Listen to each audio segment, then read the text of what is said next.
Sir ఎల్లారెడ్డిగూడలో ఒక భార్య ఒక ప్రియుడి కోసం తన భర్తను చంపించేసింది సార్. దీన్ని నేచురల్ డెత్‌గా కూడా ఆమె క్రియేట్ చేసింది. అయితే మరి ఇప్పుడు ఆమె బయటపడిందంట. అసలు ఎలా బయటపడింది? 3 నెలల తర్వాత చంపిన 3 నెలల తర్వాత ఒక ట్విస్ట్ చోటు చేసుకుందంట కదా! ఈ కేసులో అసలు ఏం జరిగిందంట?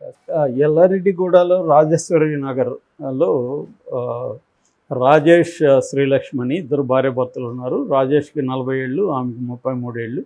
సో, ఒక వాళ్ళకి ఇద్దరు పిల్లలు, మగ పిల్లలు 9 ఏళ్ళు, 8 ఏళ్ళు. ఈ రాజేష్ చిన్న ఇండిపెండెంట్ హౌస్ ఆయన ఓన్ ఉంది. అది కాకుండా మేడ్చలలో కూడా ఒక ఇల్లు ఉంది. సో, ఫిబ్రవరి 1వ తేదీ అతనికి గుండెపోటు వచ్చిందని చెప్పి బాత్రూంలోకి వెళ్ళాడు, గుండెపోటు వచ్చింది, గోడకు కొట్టుకొని తలకు దెబ్బ తగిలింది అని ఆమె అందరినీ నమ్మించింది. యాక్చువల్గా అది ఈమె హత్య చేయించింది, బట్ అందరినీ నమ్మించింది. సహజంగానే అందరూ ఇది హార్ట్ అటాక్ అనుకున్నారు. సో, మామూలుగా అయితే వాళ్ళ ఇంటి సంప్రదాయం ప్రకారం అతను పోడ్చాలి.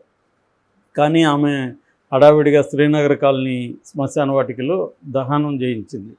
సో, అంతా ప్రశాంతంగా ఉంది, హ్యాపీగా ఉంది. ఆ టైంలో ఒక ట్విస్ట్ చోటు చేసుకుంది. ఈ ట్విస్ట్ ఏందని తెలుసుకునే ముందు అసలు ఈమె ఎందుకు చంపించింది అనేది మనం చూస్తే, యాక్చువల్గా ఈ శ్రీలక్ష్మికి పెళ్లి కాకముందే రాజేష్ అనే ఒక అబ్బాయితో, ఆ అబ్బాయికి 30 ఏళ్ళు, తనకంటే చిన్నవాడు. సో, ఆ అబ్బాయితో లవ్ అఫైర్ ఉంది. ఆ అబ్బాయిని పెళ్లి చేసుకుందామని ఆమె అనుకున్నది. కానీ వాళ్ళ ఇంట్లో బలవంతం వల్ల ఆమె ఈ విజయ్ని పెళ్లి చేసుకోవాల్సి వచ్చింది. విజయ్ వచ్చి సీసీటీవీ టెక్నీషియన్ అనమాట. సో, వాళ్ళ పూర్వీకుల ఇండ్లు 2 ఉన్నాయి. మేడ్చల్లో ఒకటి, ఎల్లారెడ్డిగూడలో ఒకటి. సో, ఆమె పెళ్ళైనాక కూడా ఈ రాజేష్తో అఫైర్ కంటిన్యూ చేస్తుంది. ఈ క్రమంలోనే ఆమెకి 2 పిల్లలు కూడా పుట్టారు. అయితే ఈ మధ్యకాలంలో భర్త విజయ్కి డౌట్ వస్తుంది ఈమె మీద. అప్పుడప్పుడు ఏదో అడగడం, ఎవరికి ఫోన్లు చేస్తున్నావు, ఇట్లాంటివంతా అడుగుతున్నాడు. దాంతో ఈమెకేమంటే ఇతనికి డౌట్ వస్తుంది, ఇది ఎప్పటికైనా ఇబ్బంది, డౌట్ వస్తే అని చెప్పి ఇతన్ని చంపేద్దామని డిసైడ్ అయ్యి లవర్కి చెప్పింది రాజేష్కి. ఇట్లా చంపేద్దాం అనుకుంటున్నాను, నా దగ్గర కొంత డబ్బులు, గోల్డ్ ఉంది, నేను పెట్టి ఇస్తాను, ఎవరినన్నా చంపేసేవాళ్ళు ఉంటే చూడని. ఇతను ఒక వ్యక్తి తనకు పరిచయం ఉన్నాడు. అతని పేరు కూడా రాజేశ్వర్ రెడ్డి.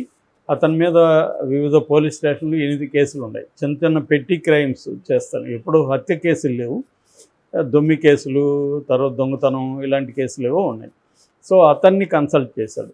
అతను ఏంటంటే, నేను ఒక్కడే చేయలేను, నా ఫ్రెండ్ ఇంకొక అతను బొబ్బన్న అని ఉన్నాడు, అతన్ని కూడా పిలుద్దామంటే వాళ్ళిద్దరికి కలిపి వీళ్ళు ఎంతో 3 లక్షలు 4 లక్షలు మాట్లాడారు, అడ్వాన్స్ ఇచ్చారు. సరే, ప్లాన్ చేసుకున్నారు. ఆ రోజు ఏంటంటే మార్నింగ్ ఇతను విజయ్ 2 పిల్లల్ని స్కూల్కి తీసుకెళ్తాడు ఎప్పట్లాగా. 2 పిల్లల్ని స్కూల్కి స్కూటర్లో తీసుకెళ్ళగానే ఈమె దగ్గర ఉండమనింది. అప్పటికే వాళ్ళ దగ్గర వచ్చున్నారు.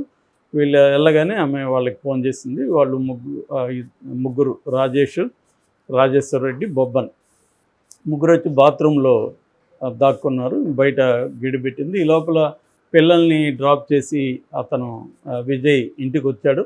ఇంటికి వచ్చిన తర్వాత ఈమె గడిపెట్టింది. ఇదంతా కూడా అపార్ట్మెంట్లో, వీళ్ళ సొంత ఇల్లు కూడా ఈమె ప్లాన్డ్గా మార్చేసింది. సొంత ఇల్లు ఆమె ఇబ్బంది అనేసి ఆమె ఏం చేసిందంటే, అపార్ట్మెంట్లో అయితే ఇబ్బంది ఉండదు అని చెప్పి, ఇక్కడ వాస్తు బాగాలేదని చెప్పి భర్తను నమ్మించి ఈ అపార్ట్మెంట్కి వచ్చింది.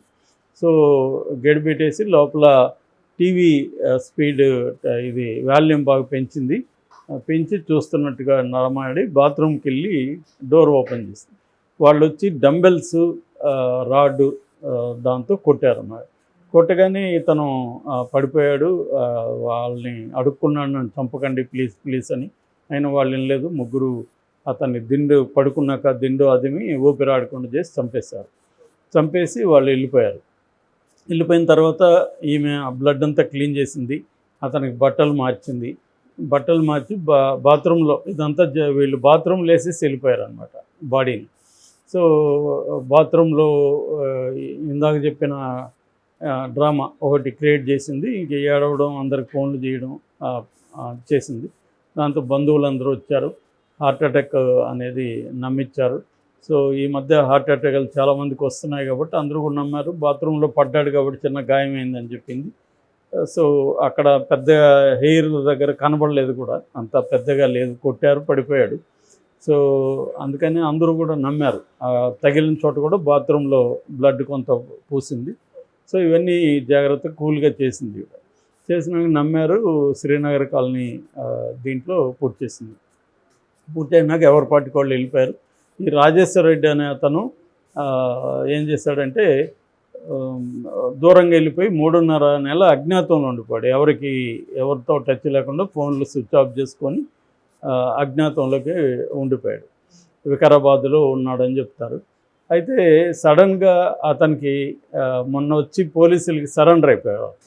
ఎవరు పోలీసులు కేసు పెట్టలేదు, ఎవరికి తెలియదు చంపినట్టు.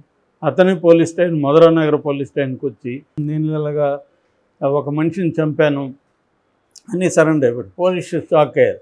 ఇదేంది, ఇది వీడు వచ్చి సరెండర్ అయిపోతున్నాడు, ఎందుకు సరెండర్ అవుతున్నావు, అసలు నువ్వు చంపినట్టు కానీ మాకు కేసు కానీ ఏమీ లేదు కదా అతను అని చెప్తే అతను ఏమన్నాడంటే, నాకు అతనే గుర్తొస్తున్నాడు, అతను చాలా అడుక్కున్నాడు చంపొద్దని, అతని కళ్ళు అతని మాటలే గుర్తొస్తున్నాయి, నాకు గిల్ట్ వచ్చేసింది, నేను భరించలేకపోతున్నాను, నాకు నిద్ర పట్టట్లేదు, మందు తాగినా కూడా ఎక్కట్లేదు, అందుకని నేను సరెండర్ అయిపోతాము, నేను శిక్ష అనుభవిస్తే కానీ నాకు ప్రశాంతత ఉండదు, పిచ్చెక్కేట్టుగా ఉంది, అందుకని వచ్చినానని చెప్పాడు. పోలీసులు షాక్ అయ్యారు. ఎందుకంటే జనరల్గా ఇట్లా కిరాయికి చంపిన వాళ్ళు ఎవరు కూడా పశ్చాత్తాపంతో వచ్చి సరెండర్ అవ్వడం అనేది జనరల్గా జరగదు.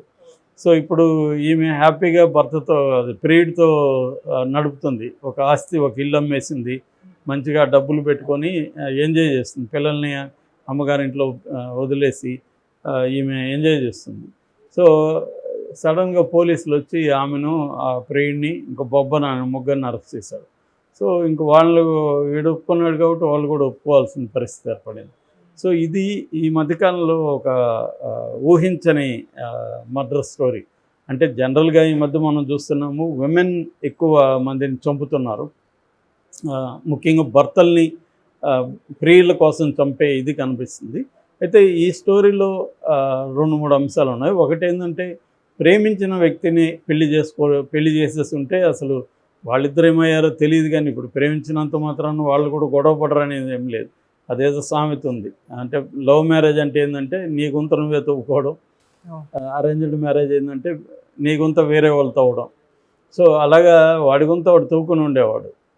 ఎవరు ఇవి రాజేష్ అనేవాడు ఆమెతో పెళ్లి చేస్తుంటే, అది వదిలేసి ఇతనికి చేశారు. అతనికి ఏం తెలుస్తుంది ఈమెకి ఇష్టం లేదని, సో ముందు కూడా చెప్పను కూడా లేదు. సో ఇదొక కారణం. అందువల్ల ఆమెకి ఎక్కడో అసంతృప్తి ఉండిపోతుంది. ఇవాళ అఫైర్లు అనేవి ఇవాళ దాచిపెట్టడం చాలా కష్టం. టెక్నాలజికల్ వచ్చేసినాక, ముఖ్యంగా సెల్ ఫోన్ వచ్చిన తర్వాత ఈజీగా అవతల వాళ్ళు కనిపెట్టేస్తారు. మొగుడైనా భార్య అయినా అవతల వాళ్ళు అఫైర్ పెట్టుకుంటే ఫోన్లు చూసుకోవడం, మెసేజ్లు ఇస్తూ ఉండడం, కాల్స్ మాట్లాడుతుండడం, ఎక్కడో చోట తెలిసిపోతుంది. 24 hours నువ్వు నిద్రపోయేటప్పుడు ఫోన్ పక్కన పెడతావు. వాళ్ళ కోడ్ తెలియకపోతే అదో ప్రాబ్లం, నువ్వు నాకెందుకు చెప్పలేదు, పాస్వర్డ్ ఎందుకు ఇవ్వలేదు అంటారు. పాస్వర్డ్ ఇస్తే ఎప్పుడో మెసేజ్లు ఉంటాయి, లేకపోతే ఏదో కాల్ లిస్ట్ ఉంటుంది. సో ఎక్కడో చోట కనిపెట్టడం అనేది పెద్ద విషయం కాదు ఇవాళ. అందువల్ల ఈ అఫైర్లు దాగట్లేదు. సో దాకపోవడం అనేది దానివల్ల ఏమిటంటే క్రైమ్కి దారితీస్తుంది. సో నిజానికి ఇది సింపుల్గా పరిష్కరించుకోవచ్చు, కూర్చొని మాట్లాడుకొని, నాకు నీ మీద ఇష్టం లేదు, నేను వదిలేస్తున్నాను అనేది ఆమె డీల్ చేసి మాట్లాడుకోవచ్చు. కానీ చంపడం ఈజీగా సొల్యూషన్ లాగా చాలామందికి కనిపిస్తుంది. ఇదొక యాంగిల్. రెండో యాంగిల్ గిల్ట్ అనేది నిజానికి వెరీ రేరు మనకి. మనం ఈ మధ్యకాలంలో నేనైతే ఎప్పుడు ఇట్లాంటిది చూడలేదు, కానీ వరల్డ్ వైడ్గా చూసినప్పుడు గిల్ట్ అనేది కామన్గా ఉంటుంది. దీని మీద అనేక పుస్తకాలు వచ్చినాయి. డాస్టోవెస్కీ ఇది క్రైమ్ అండ్ పనిష్మెంట్ అనేది చాలా పాపులర్ థీమ్ అనమాట. అందులో రాస్కల్నికోవ్ అనే అతను ఒక పాన్ బ్రోకర్ ముసలావిడిని చంపేస్తాడు. ఆ క్రమంలో ఆ సీన్లోకి అప్పుడే వచ్చిన చెల్లెలను కూడా చంపాల్సి వస్తుంది. దాని తర్వాత అతను గిల్ట్తో బాగా వేదనకి గురవుతాడు అనమాట. ఆ గిల్ట్తోనే చివరికి అతను కూడా పోలీసుల దగ్గర పోయి కన్ఫెస్ అయిపోతాడు. చివరికి సైబీరియా జైలు శిక్ష కూడా అనుభవిస్తాడు.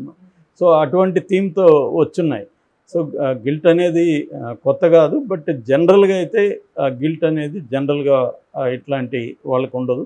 మామూలుగా ఎవరైనా ఆవేశంలో చేసినప్పుడు వాళ్ళకి గిల్ట్ వెంటాడుతుంటుంది.